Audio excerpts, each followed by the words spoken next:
Sveiki, sveiki, mano vardas Abireta, tai mano dvasinis vardas ir šiandien aš su jumis pasidalinsiu žinute apie tai, kas laukia tų sielų, kurios pasirinko šiame įsikūnijime pakilti kartu su žemės vibracijomis ir kurios nusprendė eiti iki šiol nepatirtų keliu,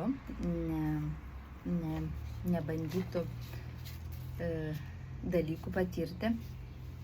Ir iš tiesų, ką visų pirma norėčiau pabrėžti, tai kad atsitiks taip, kad kai kurios sielos galbūt sąmoningai tiesiog pradės ieškoti pasaulyje kažkokių kitų dalykų, nes tiesiog kaip viena mergina čia pasakė, nukrito tarsi šydas nuo akių ir pamačiau pasaulį kitomis akimis. Tai iš tiesų gali vieniems žmonėms atsitikti taip, kad jie tiesiog pamatys, kad dalykai, kurie vyksta aplinkui, yra ganėtinai keisti, netgi tie, kurie atrodė labai įprasti. Ir galbūt net gali atrodyti, kad keistai dalykai, kuriuos mes patys kažkada veikiam, veiksmus, kuriuos atlikom su savim ir su kitais, tiesiog ateina mintis, kaip aš galėjau apie tai galvoti ar tokius dalykus pasirinkti ir sprendimus tam tikrus priimti. O kitoms sielom gali atsitikti taip, kad tiesiog atsitiks įvairios situacijos, kurios privers tiesiog priimti tam tikrus sprendimus. Nes iš tiesų tai nėra, tas pasirinkimas, jis nėra kaip protų suvokiamas dalykas, kaip kad mes darėm pasirinkimą seniau, kad mes pasirenkam kažkokią tai specialybės, profesiją, ar tai mokytis, ar tai išeiti kažkur dirbti, kad mes sėdėm protų, pagalvojam, suvokiam, pasveriam savo tarsi sugebėjimus, kurių mes iš tiesų turim dar begalės ir daugybė dalykų yra mumise, kurių mes neatskleidėm. Ir tiesiog tuomet tie žmonės pradeda priimti tam tikrus sprendimus. Ir kas vyksta tuomet? Jeigu mes dabar kalbėsim apie tai, apie tuos, kurie tiesiog pradeda pasirinkti, kuriems tiesiog atsitinka situacijos ir jie pradeda pasirinkti save tose situacijose. Tai jie tiesiog priima sprendimą ir tai tikrai nėra lengvi sprendimai, nėra įprasti žmogui. Tai yra visų pirma gręžimasis į save ir pašalinimas savęs iš tų vietų, kur mes jaučiamės negerai ir nepatogiai ir nesaugiai, nors iš kitos pusės saugiai, nes mūsų ego saugumą supranta visiškai kitaip negu mūsų širdis, negu mūsų siela. Ego saugumas tai gali būti kažkoks nemėgiamas arba ir mėgiamas galbūt darbas, tačiau ten gali būti tokie santykiai ir tokia aplinka, kuri yra tiesiog žeminanti galbūt kartais tiesiog, kur žmogus nesijaučia vertinamas, tačiau ego žino, kad jisai gaus atlyginimą mėnesio pabaigoje ir jisai saugus bus, galėdamas apsirūpinti įvairiais materialiais dalykais. Be jokios abejonės Žemės planetoje mes turim valgyti ir čia ir apsirengti ir gyventi materijoje, tačiau tikrai užtektų mums ir mažesnių pajamų, sakykime, išgyvenimui, tačiau jeigu visada norim daugiau, galbūt ir dėl kitų priežasčių, bet čia šiandien aš ne apie tai, tai tiesiog todėl nebus lengva tų pokyčių atlikti. Tačiau jau bet kokiu atveju sielos, kurios jau žmonės, kurie jau yra šiame įsikūnyme pasiruošę pabusti, jie padarys tuos sunkius sprendimus ir iš tiesų už tai jie gaus didžiulį apdovanojimą. Ir tas apdovanojimas, tai jis be jokios abejonės nėra kažkokia materija ar kažkokia kelionė į kosmosą ar į Maldyvus, tačiau tai yra vidinis apdovanojimas. Tai yra visiškai kitoks apdovanojimas ir neapsakomas ir nepamatuojamas tais mato vienetais, kuriais mes matuojam 3D pasaulyje gyvendami. Tai yra laisvės, toks šviesos, ramybės jausmas. Palaimos jausmas tiesiog būnant čia ir dabar, net kai nevyksta jokie ypatingi dalykai, kai tiesiog tu esi čia ir dabar su tuo, ką turi, tiesiog ir ta materija, jinai visiškai pasidaro nebesvarbi, nes tas jausmas yra tikrai neapsakomas, net toks polėkis atsiranda, noras gyventi, tarsi, žodžiu, pasaulis atsiveria kitomis spalvomis, nes netgi tada toks atsiveria langas tarsi sielos akims. Ir tu tada pradedi žvelgti sielos akimis į pasaulį ir visi netgi tie dalykai paprasti, kuriuos aplinkui būdamas, taip galim sakyti, miegančios sielos būsenai, net nematėm ir nepastebėjom ir gamtos grožio, ir tų pačių čia pat esančių gyvūnų, paukščių, ar šitų debesų, dangaus, saulės, žodžiu, visokių dalykų. Tai iš tiesų taip toks procesas atsitinka, kad taip pašalinami yra blokai, bet mes padarom sprendimą, kuris yra sunkus, kuris yra transformuojantis mūsų viduje ir be jokios abejonės tai paliečia mus per išorę, mumis galbūt lieka nepatenkinti tam tikri žmonės, galbūt jie tiesiog stebėsi, galbūt mes žinom, kad apie mus kalbės, kad apie mūsų šitą sprendimą, bet mes tiesiog einam ir padarom. Ir tai yra procesas, kada yra pradedami šalinti blokai, o pašalinus tam tikrą bloką, arba kitaip sakant, uždarius tam tikrą dalį savo karmos, kas vėlgi tai yra naujas procesas, kuris vyksta dabar Žemėje ir kuris yra įmanomas, kai tuo tarpu anksčiau sielos negalėjo to atlikti Žemės vibracijose, dėl to, kad jos buvo labai žemos ir tiesiog mes irgi lygiai taip pat užsikraundavom tais blokais, tom žemom vibracijom ir žodžiu, tai nebuvo įmanoma. O dabar Žemės vibracijoms kylant mes galim valyti ir savo kūnus. Ir tai yra kalba ne tik apie fizinį kūną, tai yra ir apie eterinį kūną, astralinį, mūsų mentalinį kūną. O tai yra tie trys pirmieji 3D, taip vadinamas dimensijos kūnai. Tai yra fizinis, tas fizinis, eterinis, astralinis ir mentalinis, tai yra tie mūsų trys kūnai. 4, jeigu su fiziniu.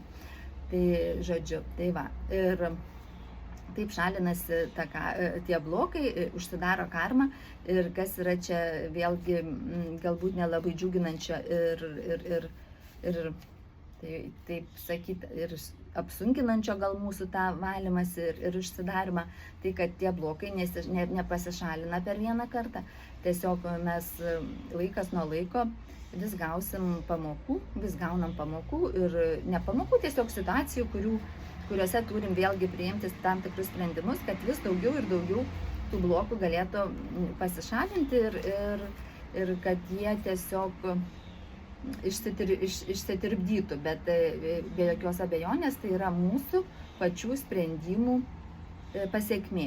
Tai yra ta karma yra uždaroma ir vyksta tos mūsų transformacijos. Ir iš tikrųjų kartais, kai mes pradedam tą kelionę, tai vėlgi atsiranda tam tikram etape ne tai, kad noras, bet tiesiog taip vyksta procesai, kad mus tarsi patraukia vėl atgal ir galbūt mes pradedam galvoti, kad mes einam neteisinga linkme, nes iš tiesų daugybė žmonių aplinkui to nedaro. Ir kai mes pradedam jaustis labai vieniši su tuo, ką mes išgyvenam, ką jaučiam, ką pasirenkam, ir mes matom, kad kiti žmonės to nedaro, netgi esantis, sakykime, ar tam tikram darbe patiriantis tas pačias sąlygas, ir visi tiesiog kenčia, nes gaus atlyginimą. Ir galbūt ten geras tas atlyginimas, galbūt ir nelabai, bet žodžiu, mes matom, kad aplinkui žmonės pasirenka taip, kaip pasirenka, taip, kaip įprasta, kaip visada. O iš tiesų tas pakilimas kartu su planeta Žemė iš tikrųjų vyksta visiškai naujų būdų, tai yra visiškai nauja patirtis ir iki šiol ji nebuvo įmanoma Žemės planetoje. Ir tai iš tiesų kartais baugina, ir netgi tas jausmas, kuris apima, kurį mes gaunam kaip apdovanojimą priimdami teisingus sprendimus ir save pasirinkdami, tas jausmas vis dėlto lieka stipresnis ir mes tada galim žengti toliau. Ir čia be jokios abejonės visada mums padeda mūsų angelai ir mes turėtume jais pasikliauti ir pasikliauti mūsų visų kūrėjų, mūsų viešpačių, nes jis padeda mums jaustis ne vienišiems. Bet čia kaip ir su žmonėmis, taip juk kai nori pasijausti ne vienišas, eini pas kažkokį žmogų, skambini jam ar bendrauji, tai lygiai taip pat yra ir su mūsų angelais, ir su mūsų viešpačiu. Jeigu mes norim iš jo palaikymo, jausti jo buvimą šalia, jo vedimą, tai mes turim su juo bendrauti, kaip ir bendrauti su mūsų angelais. Tai va. Tai, žodžiu, šitas visas procesas yra tikrai labai nelengvas, tačiau jis vertas, net negalėčiau pasakyti visų pasaulio turtų, tai yra kur kas daugiau to, ką mes gaunam, kai mes pasirenkam, vėlgi ne tai, kad teisingus, tiesiog kitus sprendimus, ir kai mes pasirenkam patys save. Ir iš tiesų tai nereiškia, kad mes kažką nuskriaudžiam, nes po to, kai mes pasirenkam save, kai mes save užauginam, kai mes transformuojam, uždarom savo karmą, tai mes galim daug daugiau pasitarnauti ir kitiems žmonėms, ir Žemės planetai taip pat. Tai štai, ir kai mes vėl ir vėl pasirinksim save, kas šito viso transformacijos etapo ir tos kelionės dalis yra sukimasis į save, tai tam tikrų metų gali atrodyti aplinkiniams ir net mums patiems gali atrodyti, kad mes tampame kažkokiais savanaudžiais, nes mes pradedam suktis į save taip, kad nebesistengiam įtikti visiems aplinkui ir stengiamės įtikti savo patiems.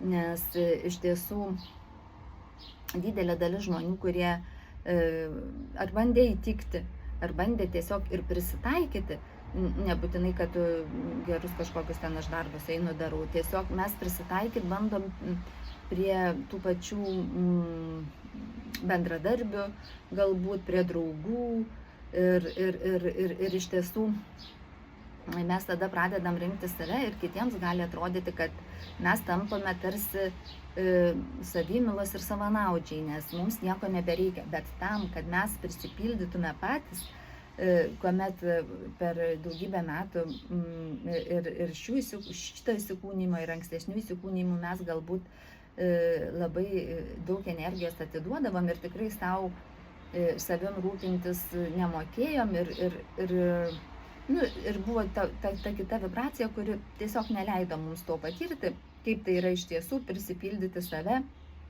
ir rūpinti savim iš vidaus, ne būtent ta materija. Ir čia labai labai svarbu suprasti, kad šitas momentas, šitas laikotarpis jis irgi praeina ir tas buvimas su savimi dėl savęs ir jis yra neišvengiamas ir netgi jeigu esam irgi santykiuose, nors beje dabar irgi laikas, kai tikrai labai daug santuokų griūna ir vyresnio netgi amžiaus žmonių ir jaunesnio, ir tiesiog iširsta, nes tie karminiai santykiai, jiems atėjo laikas pasibaigti tam, kad Žemė galėtų vykdyti tą pakilimą. Nes tas Žemės pakilimas, tai jisai priklauso lygiai taip pat ir nuo vibracijų žmonėse, kurios yra. O kai žmonės gyvena santykiuose, kurie, sakykime, nebekuria kažko gražaus, kažko nuostabaus, ir kai žmonės gyvena tik dėl kažkokių materialių dalykų ar tiesiog dėl socialinės aplinkos kažkokio požiūrio kitų, tai nekuria mes tos gražios šviesios energijos. Tai vat ir dėl to Žemė pati jau pati sako, kad reikia tom šeimom iširti, tiem žmonėm išsiskirti. Svarbu iš tikrųjų išsiskiriant visada padėkoti, labai nuoširdžiai padėkoti kiekvienam, kuris buvo jūsų gyvenime, nes jis buvo jums reikalingas, nes kai siela ateina patirti kažkokios patirties, ji pasirinko tokią patirtį patirti ir tas žmogus jums suteikia galimybę. Tai pats nuostabiausias dalykas yra tai, kad jūs patyrė šitą patirtį, galite dabar patirti kitą patirtį.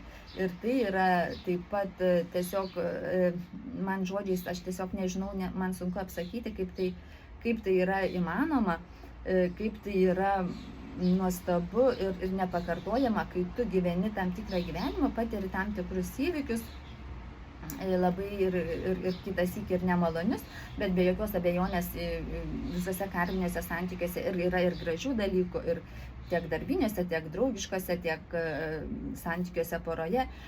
Tai nėra taip, kad tai yra vien tik tai blogis ir kažkokia tamsa, nes tai žmonės tada negalėtų gyventi kartu.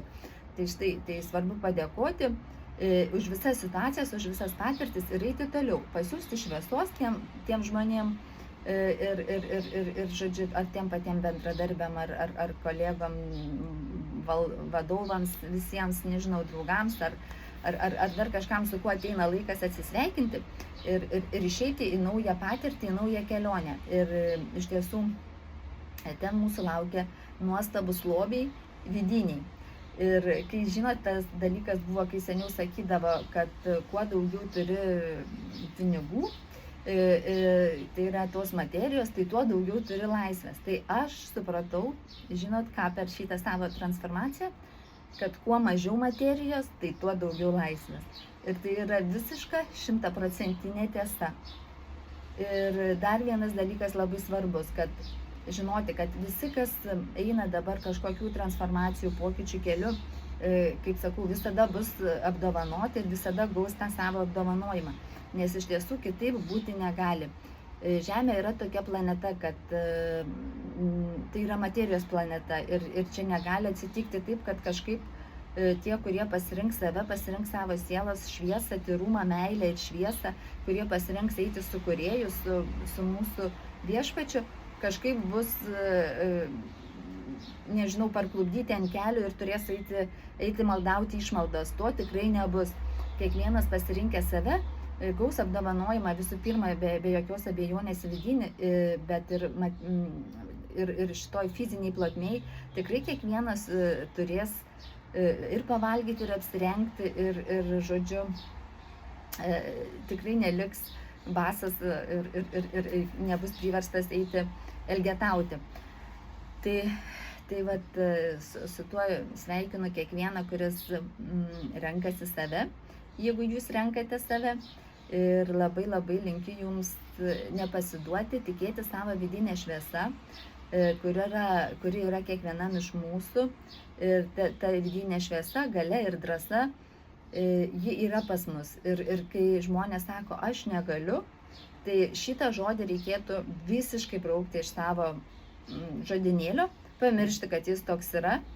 Ir žodžiu, tiesiog sąmoningai jį keisti. Aš galiu, aš noriu. Aš galbūt dar nežinau kaip, bet aš galiu, aš noriu ir aš sužinosiu. Ir prašyti mūsų visų viešpačio kūrėjo, prašyti angelų, kad jie ateitų, jūs apkabintų ir atsiųstų jums kažkokių minčių, žinių. Ir be kita ko, taip ir atsitinka iš tiesų, kai mes pradedam rinkti save, aplink mus pradeda irgi kurtis kita visiškai energija ir kiti žmonės. Ir tik tai vieną dalyką, ką reikia nebijoti, priimti, kad reiks atsisveikinti su tam tikrais žmonėmis, daiktais, namais, nežinau, vietomis, su kažkuo vis dėlto reikės atsisveikinti.